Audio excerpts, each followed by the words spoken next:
Assalamualaikum warahmatullahi wabarakatuh dan salam sejahtera. Bertemu lagi kita dalam video asal-usul nama tempat di Malaysia. Okey, hari ini saya akan membincangkan tentang teori bagaimana asal-usul nama bagi sebuah negeri di Malaysia.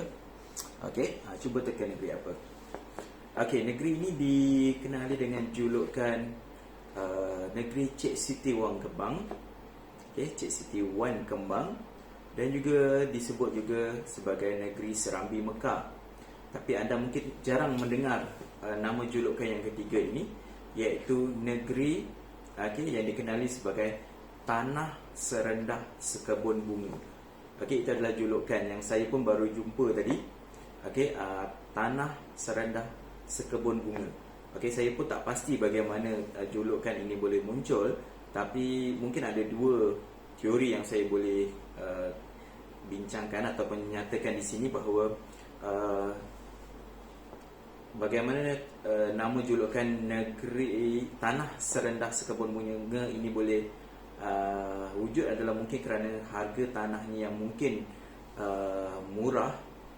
Itu yang menyebabkan ia dikenali sebagai Tanah Serendah Sekebun Bunga. Ataupun teori yang kedua, saya boleh katakan ianya mungkin dikaitkan dengan sebuah istana yang dimiliki oleh Maharaja Ungku Omar yang dinamakan Kota Sekebun Bunga. Kota Serendah Bunga. Mungkin daripada nama istana itulah kemudiannya digelar sebagai Tanah Serendah Sekebun Bunga. Jadi tiga julukan untuk negeri Kelantan. Jadi kita dah tahu bahawa kita akan membincangkan tentang asal-usul nama Kelantan.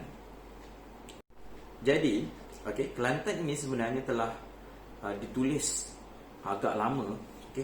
Agak banyak catatan-catatan yang ditulis berkaitan dengan bagaimana lokasi Kelantan ini dirujuk oleh pengembara awal pada zaman dahulu lah. Kita akan pergi kepada catatan daripada pengembara daripada China. Pengembara daripada China mengatakan bahawa Kelantan ini dulunya disebut sebagai Chehtu. Maksudnya dalam catatan pengembara China, mereka merujuk lokasi Kelantan ini sebagai Chehtu. Manakala pengembara yang kedua pula menamakan Kelantan itu dirujuk sebagai Cilantan.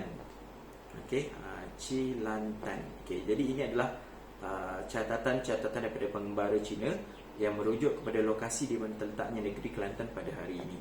Manakala menurut Marco Polo, seorang pengembara barat, semasa beliau dalam pelayaran daripada negara Cina pergi ke negara India, beliau telah singgah di satu tempat yang dinamakan sebagai Lokot.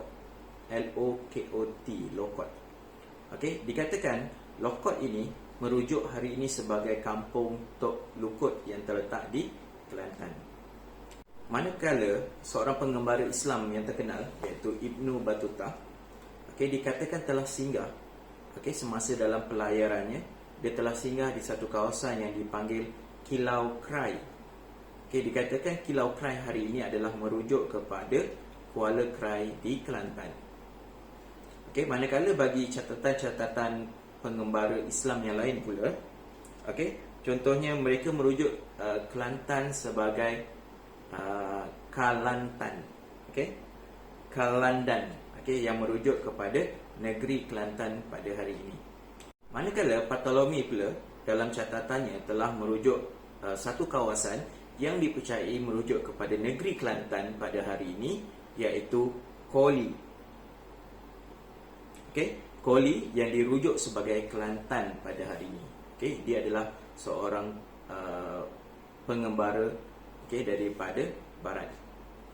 Selain itu, Jerini, seorang lagi pengembara barat, telah mengatakan perkataan Kelantan ini diambil daripada tiga perkataan.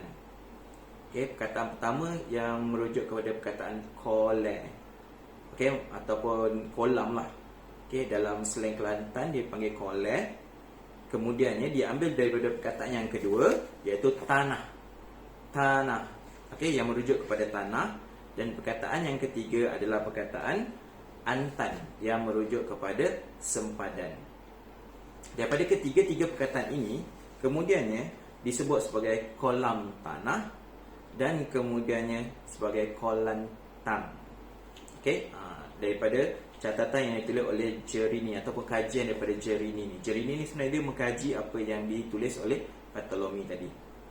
Okey, manakala daripada catatan orang Portugis pula, contohnya daripada Peter de Heredia, beliau mengatakan Kelantan dirujuk sebagai Calantan Rio, iaitu merujuk kepada sungai Kelantan. Okey, manakala catatan lain Portugis mengatakan perkataan nama Kelantan itu adalah daripada perkataan Calantan, Calantam dan juga Calante. Okey, ini adalah catatan-catatan yang dibuat oleh pengembara awal tentang lokasi Kelantan itu dari yang kini adalah merujuk kepada negeri Kelantan. Okey, jadi kita akan pergi kepada teori bagaimanakah nama Kelantan itu diperolehi. Teori pertama mengatakan bahawa nama Kelantan ini sebenarnya diperolehi daripada sejenis pokok yang tumbuh di sepanjang pantai di negeri Kelantan, iaitu pokok gelam hutan. Okey, pokok gelam hutan ini dikatakan pokok yang mempunyai kayu berwarna putih dan banyak tumbuh di pesisir pantai Kelantan. Daripada pokok gelam hutan inilah kemudiannya nama Kelantan itu diperolehi menurut teori yang pertama. Menurut teori yang kedua pula mengatakan pada satu masa dahulu terdapat seorang anak raja atau putera raja daripada daerah di negeri Kelantan ini sedang dalam perjalanan untuk berlayar ke luar negara. Okey, semasa dalam pelayaran, kapal layar yang dinaiki oleh putera raja ini telah dilanda taufan dan menyebabkan seluruh anak kapalnya mati.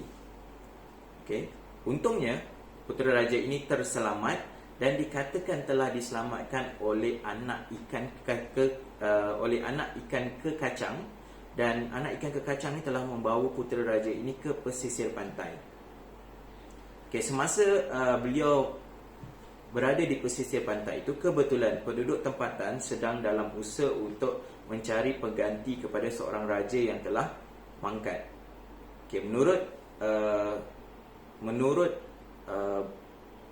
tradisi masyarakat tempatan, sekiranya seorang raja itu mati dan dia tidak mempunyai pengganti, okey, cara untuk memilih orang yang harus menaiki tahta adalah dengan cara menggunakan seekor gajah yang dianggap suci. Okey, gajah ini akan memilih sendiri dalam kalangan rakyat siapa yang layak untuk dijadikan raja. Okey, dan ditakdirkan gajah suci yang telah dipilih untuk mencari seorang wakil raja itu telah merujuk, okey, atau memilih putera raja yang datang daripada negeri Kelantan itu tadi. Dan akhirnya putera raja itu telah dijadikan sebagai raja ataupun Sultan Patani, okey, di selatan Thailand pada hari ini.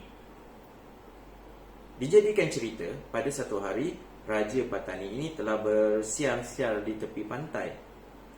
Okey, semasa dia sedang bersiar-siar, baginda telah terlihat satu cahaya yang terang benderang seakan-akan kilat di selatan Patani. Okey, dan dari situ beliau telah mengatakan lokasi tempat cahaya yang beliau nampak itu sebagai kilatan. Okey, dan dikatakan daripada perkataan kilatan itulah yang kemudiannya menjadi perkataan Kelantan pada hari ini. Jadi maksudnya cahaya yang terang benderang yang dilihat oleh Raja Patani ini dikatakan lokasinya terletak di Kelantan pada hari ini. Jadi itulah dia dua teori bagaimana nama Kelantan itu diperolehi. Pertama daripada pokok gelam hutan, yang kedua adalah daripada kilatan yang dilihat oleh seorang raja dan dinamakan sebagai kilatan. Okey, jadi sampai di sini saja video tentang asal-usul nama tempat di Malaysia. Jadi jika anda ada persoalan atau ada apa-apa komen, boleh gunakan ruangan komen di bawah. Okey, mungkin kita boleh berbincang. Dan sebelum kita berakhir, diharap kita dapat gunakan butang subscribe dan juga butang like, dan jangan lupa tekan butang loceng. Jadi kita jumpa lagi dalam video yang seterusnya. Assalamualaikum dan jumpa lagi.